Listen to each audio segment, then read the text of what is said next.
고린도전서 5장. 너희 중에 심지어 음행이 있다 함을 들으니 그런 음행은 이방인 중에서도 없는 것이라. 누가 그 아버지의 아내를 취하였다 하는도다. 그리하고도 너희가 오히려 교만하여져서 어찌하여 통한이 여기지 아니하고 그 일 행한 자를 너희 중에서 쫓아내지 아니하였느냐.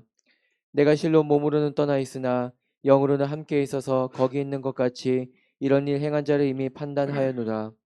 주 예수의 이름으로 너희가 내 영과 함께 모여서 우리 주 예수의 능력으로 이런 자를 사탄에게 내주었으니 이는 육신은 멸하고 영은 주 예수의 날에 구원을 받게 하려 함이라. 너희가 자랑하는 것이 옳지 아니하도다. 적은 누룩이 온 덩어리에 퍼지는 것을 알지 못하느냐. 너희는 누룩 없는 자인데 새 덩어리가 되기 위하여 묵은 누룩을 내버리라. 우리의 유월절 양 곧 그리스도께서 희생되셨느니라. 이러므로 우리가 명절을 지키되 묵은 누룩으로도 말고 악하고 악에 찬 누룩으로도 말고 누룩이 없이 오직 순전함과 진실함의 떡으로 하자. 내가 너에게 쓴 편지에 음행한 자들을 사귀지 말라 하였거니와 이 말은 이 세상에 음행하는 자들이나 탐하는 자들이나 속여 빼앗는 자들이나 우상 숭배하는 자들을 도무지 사귀지 말라 하는 것이 아니니 만일 그리하려면 너희가 세상 밖으로 나가야 할 것이라. 이제 내가 너희에게 쓴 것은 만일 어떤 형제를 일컫는 자가 음행하거나 탐욕을 부리거나 우상 숭배를 하거나 모욕하거나 술 취하거나 속여 빼앗거든 사귀지도 말고 그런 자와 함께 먹지도 말라 함이라. 밖에 있는 사람들을 판단하는 것이야 내가 무슨 상관이 있으리요. 내게 무슨 상관이 있으리요마는 교회 안에 있는 사람들이 너희가 판단하지 아니하랴. 밖에 있는 사람들 하나님은 심판하시려니와 이 악한 사람은 너희 중에서 내쫓으라. 이상은 하나님의 말씀입니다. 아멘. 오늘 이 5장은 교회 안에서 음행의 사건을 얘기합니다. 5장 1절에 보시면 너희 중에 심지어라는 말은 실제로 음행이 있다. 진짜 음행이 있는데 내가 함을 들었는데 그 음행은 이방인 중에서도 없는 것이라. 이방인 중에서 없는데 그 음행이 뭐냐? 누가 그의 아버지의 아내를 취하였다. 그러면 누구예요? 아버지의 아내는 엄마잖아요. 근데 여기서 친엄마가 아니고 이건 계모입니다. 계모. 그러니까 학자들은 이 계모에 의해서 이제 뭐 이혼한 그 엄마 뭐 이렇게도 말하는데 그건 좀 너무 나간 것 같고, 그때 당시에 노마법에서도 이 계모하고는 이런 일을 하면 안 돼요. 왜 그러냐면 근데 그럴 수밖에 없었던 것이 그때 당시에는 돈이 있으면 여러 일부 다처제로 할 수 있었거든요. 그러니까 젊은 여자도 데려다 살다가 이제 어느 정도 되면 내보내기도 하고 그런 게 이제 좀 난무한 거죠. 그 질서가 안 돼 있는데 그것이 밖에서 했던 행동을 지금 교회에서 똑같이 하고 있다라는 거야. 그러니까 이제 바울이 그 소리를 들었습니다. 듣고 나니까 바울이 이제 화가 났고 이미 이제 결정을 내린 거예요. 그런데 음행만 있는 게 아니라 음행만 있었던 그런 그 계모를 범하는 그런 것만 있는 게 아니라 이것도 있었던 거예요. 2절에 그리하고도 너희가 오히려 뭐였다? 교만하여졌다. 여기서 교만하여졌다. 이 교만하여졌다. 그다음에 이제 그다음 보면은 어찌 통한이 여기지 아니하며, 여기도 통한이 여겼다. 이 말은 뭐냐면은 애통하게 여기지 않고 가슴을 답답하게 여기지 않고 오히려 그 행한 자를 너희 중에서 쫓아내지 않고 교인이라고 되려 자랑하고 있다. 이런 뜻입니다. 두 가지인데요. 하나는 오히려 너희가 교만하여져서, 여기에는 두 가지 의미가 있는데 하나는 그거예요. 우리 교회가 어떤 교회인데 응? 바울에 의해서 세워졌고 그 유명한 베드로도 여기서 목회를 좀 했고 그 다음에 아볼로도 여기서 목회했던 전통 있는 교회고 그 다음에 유명한 목사님들이 지나갔던 교회인데 우리 교회가 그런 교회야 이러면서 교만을 떨고 있는 거. 그 다음에 또 하나는 지금 이 음행한 사람을 쫓아내지 않았다. 이 관점으로 보면은 그 뭐냐면 그 사람이 그 교회에 아주 영향력이 있는 거예요. 후원자였던지 실제적으로 교회 중직이었던지 그리고 사회적 명성을 가지고 있었던지 이런 거예요. 생각해 보세요. 그 교회에 아무리 유명한 목사가 지나갔다 할지라도 그 교회에 아무리 유명하고 돈 많은 사람이 지력 있는 사람이 있다 할지라도 이게 복음과 무슨 상관이냐고. 이게 예수 그리스도와 무슨 상관이냐고요. 우리 교회는 도지사가 다녀. 우리 교회는 국회의장이 다니거든. 이게 복음하고 무슨 상관이 있냐고요. 근데 한국 교회는 그것이 복음보다 먼저 가고 그것이 복음보다 우선되는 경우가 종종 있습니다. 실제적으로 똑같은 교회들의 뭐 성남에도 그런 교회들 몇 교회 있어요. 똑같은 개발 지역인데 그 교회는 멀쩡해요. 응? 거의 그보다 더 일찍 지은 늦게 지은 교회도 다 무너졌어요. 다 없어졌는데 그 교회는 멀쩡해요. 나중에 알고 봤더니 그 교회에 그 검찰 뭐 어느 정도 위계급 있는 분이 다니고 그 다음에 사회적으로 아주 명망 있는 분이 다녀서 말 한마디니까 못 건드는 거예요. 그게 실제적인 거예요. 또 목사들은 그걸 되게 부러워하고 또 교인들은 그것을 자랑스러워하고 물론 그게 좋습니다. 있어야 되죠. 그러나 저는 그렇게 생각합니다. 교회는 핍박을 당해야 돼요. 교회는 너무 편안하면 교회답지 않다고 생각합니다. 핍박이 있을 때 진짜 교인이 되거든요. 어제도 제가 이제 우리 교회 청년이었던 이제 지금은 이제 결혼해서 사는데 전화를 했어요. 그랬더니 아무개 나와요? 아무개 나와 이제 궁금한 거죠. 그래서 안 나오지. 그랬더니 하는 말, 코로나 지나면서 젊은 애들이요, 애 키우는 엄마 아빠들이 교회를 안 나오는 게 많이 다반수했다고 그래요. 그래서 너는? 그랬더니 저도 근데 잘 나가려고 그래요. 그래서 제가 딱 그랬어요. 코로나가 진짜 가짜를 가렸어. 저는 너무 감사해요. 우리 교인도 한 7, 80명이 줄었어요. 이제 많이 좀 회복되고 있거든요. 100명까지 줄였던 것 같아요. 근데 오히려 저는 감사합니다. 왜요? 어쩌면 그 코로나를 통해서 저 또한 그렇고 교회가 교회다워지려고 그래도 몸부림했어요. 예배 저는 거의 포기하지 않았던 것 같아요. 교육자들이라도 데려다 앉혀놓고 우리 예배 드렸잖아요. 새벽 예배 한 번도 거의 빠진 적이 없는 것 같아요. 그러면서 저 나름대로 목회로서 돌아본 적이 참 이 기간이었던 것 같습니다. 근데 그것 말고도 교회는 핍박이 있어야 돼요. 왜 뭐 국가에서 못하게 왜 교회를 핍박했나? 당연히 있어야 됩니다. 그래야 교회가 건전해져요. 성도도 마찬가지. 약간의 고난이 우리를 성숙하게 합니다. 너무 편안하면 기도 안 해요. 기도할 것 같습니까? 안 해요.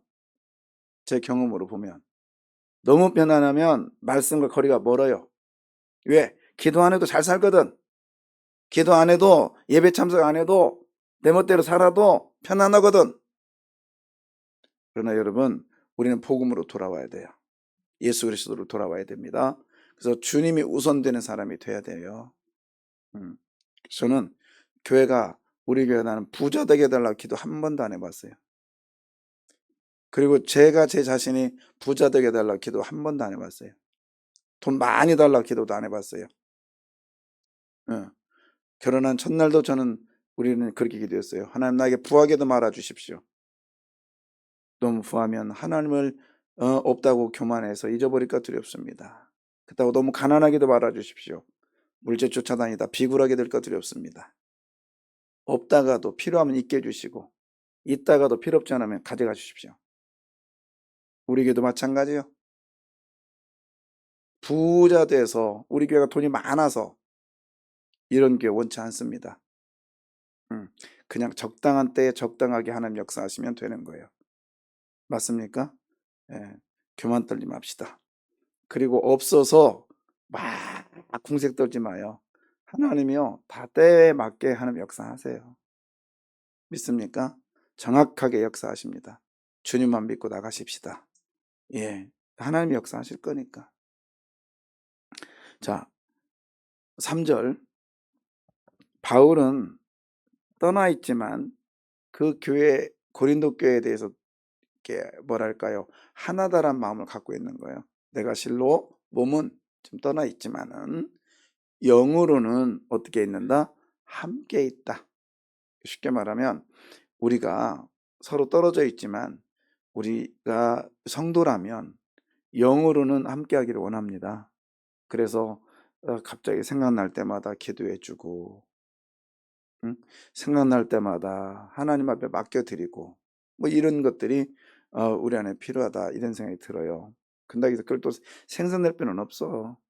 야, 당신을 위해서 기도해야 된다, 뭐 그렇게 없어 할 필요 없어요. 나보다 더 기도 많이 하는 분이 계시는데 뭘 그거 가지고 생색내요. 그럴 거 없어요. 묵묵하게 기도하다 보면 그에게 좋은 소리 들려지고, 또 좀 안타까운 소리 들리면 더 기도하고, 응? 좋은 소리 들리면 더 기도하고, 이러면서 우리는 영으로 하나가 되기를 원합니다. 그래서 교회 안에는 영으로 하나 되고요. 근데 이 조목조목 뭐 다 할 필요는 없는데, 이런 자들은 교회에서 출교시키든지 아니면 교회를 어지럽히는 이런 자들은 권징을 하라는 거예요. 우리 이제 교회 요즘에는 권징하면은, 징계하면은, 그래? 교회가 여기만 있나? 다른 교회를 가버려요. 아니, 이게 이제 교회 목사들도 그걸 알면서 제대로 못하는 거예요. 그러니까 교회가 이렇게 타락이 돼 버렸어요. 그래서 저는 이런 방법을 썼습니다. 제가 담임 목사 되고 나서 우리 장로님들한테 이런 법을 정했어요. 어떤 법을 정했냐면, 다른 분은 몰라도 장로만큼은, 성남 시내에서 오는 장로만큼은 안 받는다. 실제적으로 저는 안 받았어요. 실제적으로 주변 교회에서 온다고 하는 거 제가 다시 돌아가라고 했어요. 안 받았어요. 그러니까 그분이 온다니까 막 주변에서, 야, 그분 재력도 있고 교회를 열심히 할 겁니다, 잘할 겁니다, 목사님 괜찮은 사람이 올 거예요. 제가 그랬어요. 그분한테, 당신 목사님하고 지금 안 좋아서 온다고 하는데 전에는 좋았지 않느냐. 예. 그러면 그 좋았던 시절이 그립습니까? 맞대요. 우리 교회 와서 그 좋았던 시절처럼 저하고 그런 관계 가지기를 원하세요? 예. 그래서 온다는 거예요. 근데요, 그 목사님하고 관계를 회복하려면 1분이면 돼요. 가서 무릎 꿇고 서로 화해하면 됩니다. 근데 나하고 회복되려면 10년 걸려요. 그게 뭔 말이에요? 오라는 얘기, 오지 말라는 얘기. 오지 말라는 얘기. 은퇴하신 분들은 받습니다. 은퇴하신 분들은 정해놨어요. 이 말은 뭐냐면, 바꿔 말하면 당신들도 가지 말라는 얘기야. 장로급 됐으면 옮기지 말라는 얘기야. 얼마나 부끄럽습니까? 시무장로가 옮기는 거. 은퇴할 때까지 기 못 펴요. 그걸 눈치도 없이. 그래서 죽으나 사나 어디서 그 직분 받았어요? 세관교에서 받았으면 세관교에서 충성해야지. 다른 데 가서 행세하라고 준 거 아니거든요. 여러분, 교회와 운명을 같이 하시기를 바랍니다. 그래야 하나님 복 주셔요. 자, 또 보겠습니다. 교회의 그 징계, 교회 권위를 여기 세워주고 있는데 뭐라고 하냐, 4절에 주 예수의 이름으로 너희가 내 영과 함께 모여서 우리 주의 능력으로 징계를 해서 그를 나무래라. 그렇지만 영원히 저주는 하지 마. 징계해서 돌아올 수 있는 기회를 주라는 거야. 사람, 그러니까 쉽게 말하면 주님도 우리를 용서했는데 용서할 수 있는 부분은 용서해 주되 그를 깨닫게 하라는 거죠. 쉬쉬하지 말고. 자, 그 다음에 6절 보겠습니다. 6절 한번 읽을까요? 6절 시작. 너희가 자랑하는 것이 옳지 아니하도다. 적은 누룩이 온 덩어리에 퍼지는 것을 알지 못하느냐. 적은 누룩. 여기서 적은 누룩은 뭐냐면 그 이스트잖아요. 그런데 이게 어떻게 만들어지냐면, 적은 누룩은 이렇게 밀가루를 반죽을 해요. 밀가루를 반죽을 해서 그 밀가루의 일부를 떼놓습니다. 일부를 떼놓고 그 다음에 나머지 이제 오늘 밀가루는 반죽을 해서 오늘 건 떼놓고 그 전에 떼놨던 그 놓으면 그게 곰팡이가 썰어 있어요. 그럼 그걸 집어넣어서 놓으면 그게 누룩이요. 그래서 그것이 부풀어져 가지고 빵을 만드는데 유익하다는 거죠. 쉽게 말해서 적은 누룩은 다른 데서 나온 게 아니야. 원 반죽에서 나왔어요. 여러분, 교회 안에 교회가 타락하고 이런 것들은 밖에서 들은 게 아니라 안에서부터 적은 누룩이 시작됩니다. 여러분 개인이 하나님 앞에 온전히 못 서고 넘어지는 것은 뭐냐면 여러분 개인의 온전하지 못한 신앙 때문에 넘어지는 거예요. 그것도 큰 것이 아니라 적은 것, 약간의 불만, 약간의 원망, 비판, 부정 뭐 이런 것들이 나를 계속적으로 부정하게 만들어요. 그래서 보면은 교회에서 딱 보면은 정말 열심히 했던 사람들이 보면 은근히 시간이 지나면서 부정적으로 바뀌는 사람들이 종종 있어요. 그것은 보면은 적은 누룩과 같이 있는 사람이야.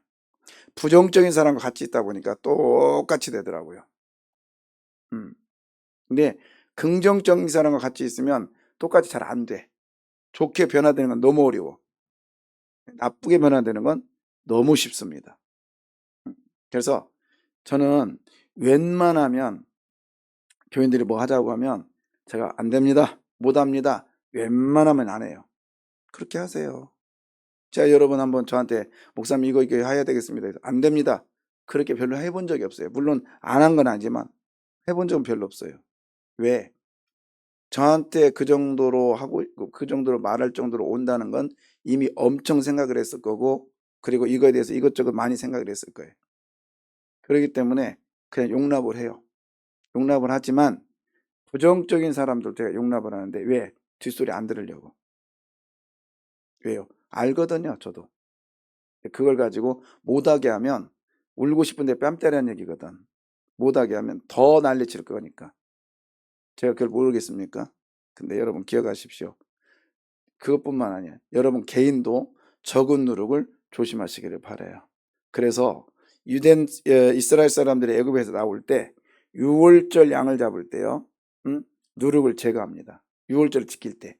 쉽게 말하면 새롭게 시작하자는 거예요. 우리는 예수 그리스도로 유월절이라고 하는 새로운 시간들을 우리는 맞이하고요, 새롭게 가야 됩니다. 그러려면 어떻게요? 적은 누룩을 제거해야 돼요. 곰팡이를 제거해야 됩니다. 저도 오늘 아침에도 제가 사모한테 약간의 짜증을 내려다 말았는데 곰팡이 냄새가 집에서 너무 많이 나는 거야. 저희 집에 집값 떨어지겠네. 진짜 너무 많이 나요. 막 제습기를 틀어놓고 해도 너무 많이 나서 이사 가자 해도 우리 사모는 싫다고 하고, 저는 곰팡이 냄새가 너무 싫거든요. 근데 유대 사람들은 이 6월절이 되면 집에 있는 가구들도 다 웬만한 건 다 내놓습니다. 그래서 저희 친구는 이스라엘에서 10년 살을 때 그날이 장날이래요. 우리 한국 사람들은 유대 사람들 다 내놓으면 가서 가져온다는 거야. 한국 사람들은 그날이 장날이었대요. 너무 좋았대요.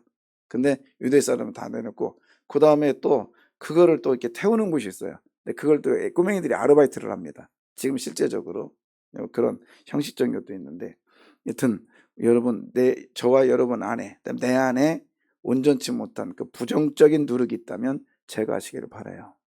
그래서 내가 안 해야지가 아니라 우리 애들에게 엄청난 무기가 있잖아요. 성령님 도와주십시오. 아멘. 성령님 역사해 주십시오. 나는 할 수 없어요. 그러나 주님께 기도하고 또 기도하고 또 기도하고 또 기도하면 어느 순간인가 그 누룩이 없어질 줄 믿습니다. 근데 그 방법이 이거예요. 8절. 이러므로 우리가 명절을 지키되 묵은 누룩으로도 말고 악하고 악에 찬 누룩으로도 말고 누룩이 없이 오직 순전함과 진실함의 떡으로 하자. 예, 순전함과 뭘로? 진실하면 돼요. 순수하고요, 정직하면 돼요. 그러면 누룩이 사라질 줄 믿습니다. 그냥 순수하게 이거 하자 그러면 예 하면 되지. 왜 저걸 저렇게 하지? 왜 뭐 저런 뜻이 있지? 왜 그러지? 왜라고 붙이면 안 돼요. 어떻게 하면 돼요. 이거 합시다. 그러면 어떻게 할까요? 그러면 돼요. 그게 순전한 거야. 순전함의 결과가 뭐냐면 진실함이거든요. 어떻게 할까요? 그래서 그 결과가 뭐냐면 진실한 행동이 나와요. 그게 순전함과 진실에. 그러니까 순전함은 시작이고 진실은 결과예요. 근데 이거 하자 그러면 무슨 의도가 있지? 왜 저렇게 하려고 하지? 왜 하지? 그래서 부정적인 것은요, 결과가 비판과 불만이 나옵니다. 여러분, 순전합시다. 그냥 어떻게 하면 돼요? 제가 그 일을 어떻게 하면 됩니까? 하면 돼요. 그러면 주께서 우리들에게 진실되게 역사하실 거예요. 믿습니까? 그래서 진실로, 저는 이 진실로라는 단어 중에 이게 좋은 게 뭐냐면, 저 이따가 시계 좀 바꿔줘요. 또 틀리다. 자, 진실로라고 하는 이 단어. 그래서 물론 이게 다 그런 건 아닌데, 오늘 복음서에서 진실로 이게 뭐라겠죠? 아멘이요. 맨 진실로 아멘이요, 아멘이요. 다른 말로 말하면 내 이름을 걸고, 내 이름이 누구요? 예수 이름을 걸고 예수 이름으로. 그래서 우리가 아멘 한다는 건 동의합니다, 뭐 찬성합니다 이런 뜻도 있지만 그 뜻보다는 예수님 말했던 아멘은 내 이름을 걸고. 그래서 오늘도 예수 이름을 겁시다. 아멘. 그런데 교회 안에서 이런 자들이 있다라는 거예요. 11절. 이제 내가 너에게 쓴 것은 만일 어떤 형제를 일컫는 자가 음행하거나 탐욕을 부리거나 우상 숭배하거나 모욕하거나 술 취하거나 속여 빼앗거든 사귀지도 말고 그런 자는 함께 먹지도 말라 함이라. 예, 이 사람은 교제의 문제인데 교회 안에서 예수를 믿었어도 밖에 것을 그대로 가져온 거예요. 뭐죠? 음행. 그다음 뭐야? 탐욕. 그다음에 우상 숭배. 여기까지는 안 할 수도 있지만 모욕. 저 사람을 뒤에서 모욕하는 거 우리 안 하죠? 너무 착해가지고. 그다음에 또 뭐요? 술 취하거나. 이거는 분명히 하나님의 심판이 따릅니다. 저는 이걸 알아요. 왜요? 아이, 나 혼자 먹어도 어때요? 한번 먹어봐. 어떤 방법을 통해서 하나님은 그 부분을 심판하셨어요? 노아, 나발, 어떤 방법으로도, 그 다음에 아모스에도 여인들.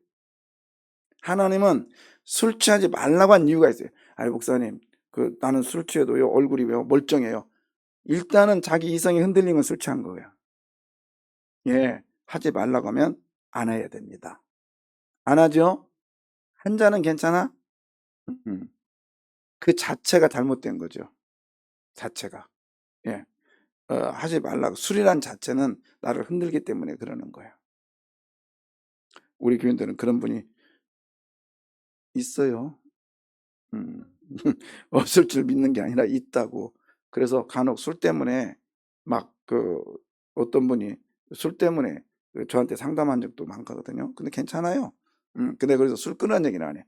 여러분, 술을 끊는 건 아니에요. 참는 거지. 담배 끊는 거 아니에요. 참는 거죠.